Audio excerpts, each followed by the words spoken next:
Hello, and welcome to the Amsterdam Van Gogh Museum. I am your tour guide, and today we will be learning about Vincent van Gogh, the artist that was known to paint the Starry Night and cut off his ear. But what else do you know?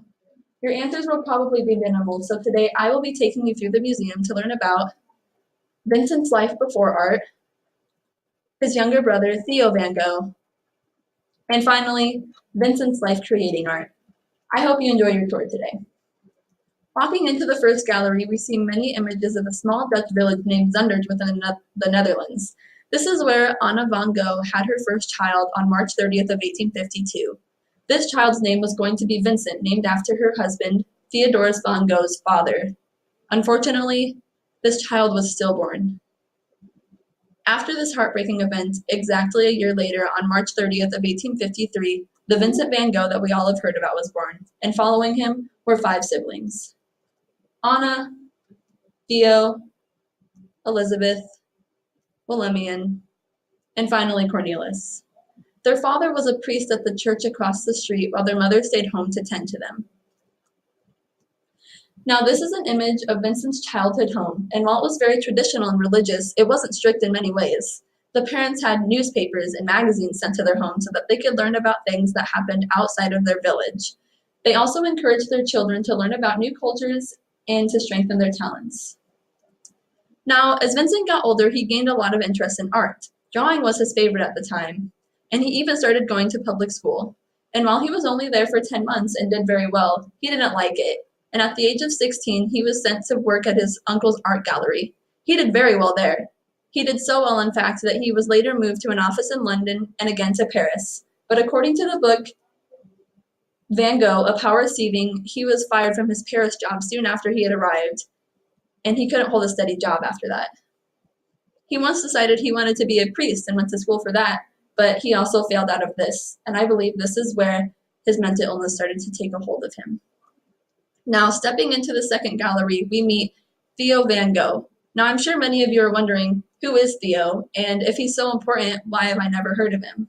So to start off with a quote from the book Vincent and Theo, the Van Gogh brothers, it states, "The world would not know Vincent without Theo." And I believe this is very true. Like I said earlier, Theo was Vincent's brother. He was 4 years younger, but they had stayed close even since the beginning. They shared a bedroom in the attic of their childhood home, did many activities together, and in fact, on a walk one day when they were children, they made a pact with one another, saying that they would always be there when they needed each other. Through the course of their lifetimes, they had sent over 600 corresponding letters to each other, many of which are on display here in the museum. And it is the thing that many people believe that kept Vincent alive for as long as he had been. Since Vincent struggled with mental illness, he always felt very alone. But knowing that he had Theo, at least it made things a little brighter for him. However, in one of his low points, he went to Theo while he was unable to hold a job, being poor and homeless. Theo actually suggested that he become a professional artist since it made him so happy. So without Theo, we may have possibly been out of some of the most famous artwork in the world. There is a prayer their father had them memorize when they were children, and it goes, "O Lord, join us intimately together and let our love for thee make that bond ever stronger," which I also think describes the brothers. Not only were they there for each other, but Theo went above and beyond and paid for all of Vincent's financial needs. And for over a year, Vincent stayed with Theo in his Paris apartment. Theo paid for Vincent's art supplies, his clothing, his food, and his rent up until the point that he moved in. And not only did Theo help Vincent in financial ways, but he also helped him in the art world. Through Theo's connections in the art gallery, Vincent was able to meet people such as Claude Monet, Emily Bernard, and finally Paul Gauguin. So without Theo, Vincent might have possibly never survived to be as long as he had, or made some of his most iconic pieces. Now, stepping into the third gallery, we can now see much of Vincent's work. He had made around 2,000 pieces within his entire lifetime. But did you know that Vincent's art career started just 10 years before his death, and that he was only able to sell one piece in his lifetime? Not to mention that this phase of his life is connected to the darkest phase of his mental stability.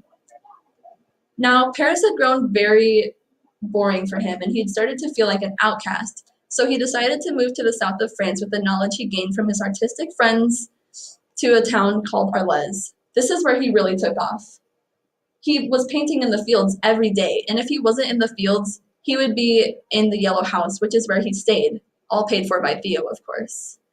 The locals thought he was crazy and even petitioned once to try and get him kicked out of his home, which didn't really help his mental stability. So his stay in Arles resulted in a spiral that led him deeper and deeper into mental illness. He started relying on alcohol and tobacco more each day. However, this phase of his life also created some of the most beautiful artworks that we have seen, such as his self-portraits, his landscapes, and of course his yellow sunflowers. This is around the time that he also cut off his ear. Yes, he did this. On December 23rd of 1888, Vincent van Gogh cut off his ear. And according to a PBS documentary entitled Van Gogh's Ear, he later went to a brothel and gave it to a cleaning lady there, asking her to take this in remembrance of me. No one's really sure why he gave it to her. The only thing we can really compare it to is in Spain, when the matador kills the bull, they cut off its ear and give it to a beautiful woman in the crowd. However, he did survive this incident, but he did think that he needed to be admitted to a mental institution, which is where he created the most iconic piece of all, The Starry Night, on June 1889 by looking out the window of his room there. Now, many people are drawn to it for its beauty and whimsicality, but there are also other things that draw people to it as well. According to a TED Ed, the swirls in the night sky closely depict the mathematical equation for fluid turbulence, which is a concept still not quite understood by modern science today. In fact, many scientists are known to study this in hopes of better understanding turbulence. And it is also known that around the times that Vincent was consumed in his mental illness, he created other images with the swirl effect. So could it be possible that he not only was an artistic genius, but a mathematical one as well?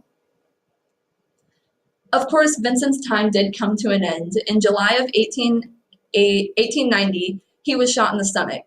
Many people believe that it was suicide, but there are also theories out there that believe that it could have been murder. Theo soon followed in 1891. And where are they buried? Well, right next to each other in a small cemetery on the outskirts of the European countryside. Vincent wasn't appreciated until many years after his passing, so hopefully now he can rest easy knowing that his hard work had paid off. That concludes our tour today. I hope you enjoyed learning about Vincent's life before art, his younger brother, Theo van Gogh, who we obviously owe many thanks to, and finally, Vincent's life creating art. You may walk around the museum a little while longer, or you can visit our beautiful gift shop. Thank you and have a nice day.